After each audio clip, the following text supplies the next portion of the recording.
پس از انجام ملاقات و مذاکرات سطح عالی تاجیکستان و قزاقستان در حضور و با اشتراک سران دولت‌ها مراسم امضای 16 سند نو همکاری برگزار گردید. پرزیدنت جمهوری تاجیکستان محترم امومالی رحمان و پرزیدنت جمهوری قزاقستان محترم قاسم جومرت توکایف عهدنامه درباره مناسبت‌های همپیمانی میان جمهوری تاجیکستان و جمهوری قزاقستان را امضا نمودند. سپس مبادله سندهای زیرین صورت گرفت.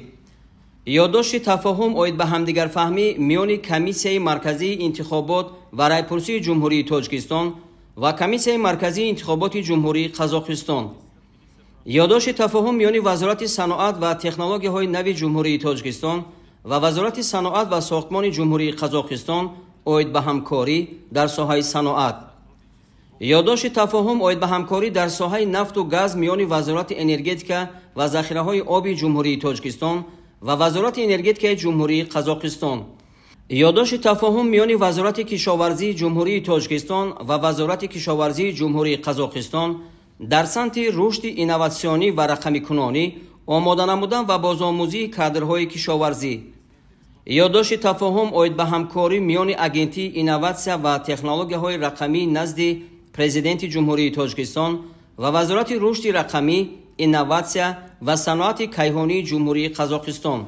یادداشت تفاهم همکاری میان کمیته تلویزیون و رادیوی نزد حکومت جمهوری تاجیکستان و وزارت فرهنگ و اطلاعاتی جمهوری قزاقستان. یادداشت تفاهم میان کمیته معماری و ساختمانی نزد حکومت جمهوری تاجیکستان و وزارت صنعت و ساختمان جمهوری قزاقستان اوید به همکاری در ساحه رشد تکنولوژی اطلاعاتی و کمیونیکاسیونی در بخش ساختمان. یادداشت تفاهم میان کمیته بخطری آذوقه‌واری نزد حکومت جمهوری تاجیکستان و کمیته نظارت و بازرسی وترینری وزارت کشاورزی جمهوری قزاقستان اوید به همکاری در ساحه بیطاری. برنامه همکاری در ساحه تربیت جسمانی و ورزش میان کمیته کار با جوانان و ورزش نزد حکومت جمهوری تاجیکستان و وزارت سیاحی و ورزش جمهوری قزاقستان. یادداشت تفاهم اوید به همکاری در ساحه استانداردیزاسیا، مترولوژی و بهادهی مطابقت میان اجنسی استانداردیزاسیا، مترولوژی، سرتیفیکاسیا و ناظرات سودای نزد حکومت جمهوری تاجیکستان و وزارت سودا و همگرایی جمهوری قزاقستان. یادداشت تفاهم میان مقامات اجرایی حکومت دولتی ولایت ختان جمهوری تاجیکستان و حکومت ولایت الماتای جمهوری قزاقستان اوید به همکاری تجارتی و اقتصادی، علمی و تکنیکی، گومانیتاری و فرهنگی. یادداشت تفاهم اوید به همکاری میان خدمات اجرایی نزد حکومت جمهوری تاجیکستان و وزارت عدلیه جمهوری قزاقستان در سمت اجرای سندهای سودی و سندهای دیگر مقامات. یادداشت همکاری میان کارخانه واحد دولتی راه آهن تاجیکستان و جمعیت سهامی شرکت ملی قزاقستان تمیر ژالی.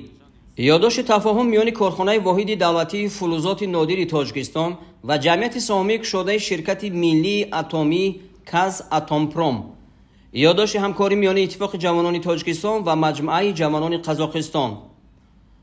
بعد انجام مراسم امضای سندها سران دولت‌ها محترم امومالی رحمان و محترم قاسم جومرت توکایف برای دایره وسیع خبرنگاران نشست مطبوعاتی آراستند. سرور دولت ما اهمیت تاریخی امضای عهدنامه درباره مناسبت‌های همپیمانی میان جمهوری تاجیکستان و جمهوری قزاقستان را مخصوص تاکید کرده از جمله اظهار داشتند که این سند مهم به شبهه در تاریخ همکاری دو کشور صحیفه نو می‌کشد و باور دارم که زمینه مستحکم شریکی استراتژی و همپیمانی ما خواهد شد.